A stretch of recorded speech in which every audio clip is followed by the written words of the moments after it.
This is tutorial number 109, and it covers constraint versus positional assemblies within Catia V5.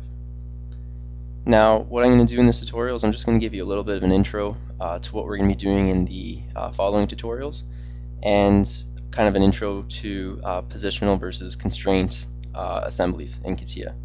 So when you're making your assemblies, there's two different ways you can go about it. You can use constraints to constrain all of your components to make an assembly, and all the constraints are found in here. So you have things such as coincident, contact, offset, angle.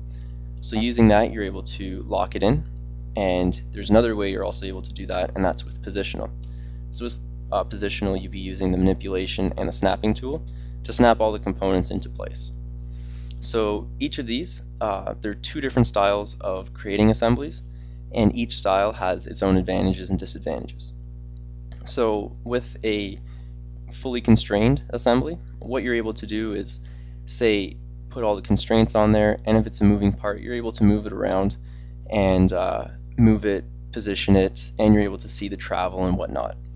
With a positional assembly, the advantage of that is that when you have a large number of components, replacing one component to another isn't going to create a large problem.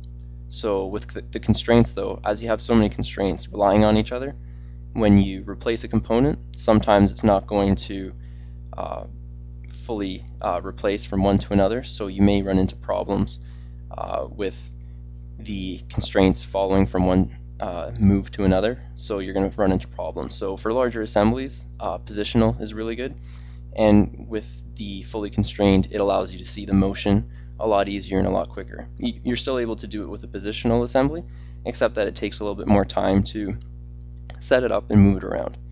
So it depends what the application is, and it even depends on your preference too. So this is just like an introduction. It shows you two different ways you're able to decide which ways work for you best. But in the next few tutorials, we're going to be going over all the constraint assembly features, and then we're going to go over the positional assembly features. Then from there, we're going to create the guitar, the entire assembly, using both of those types. So we're going to create the guitar with a positional assembly, and we're going to do it with a constrained assembly. And that concludes our tutorial on the constraint versus positional assemblies within Catia V5.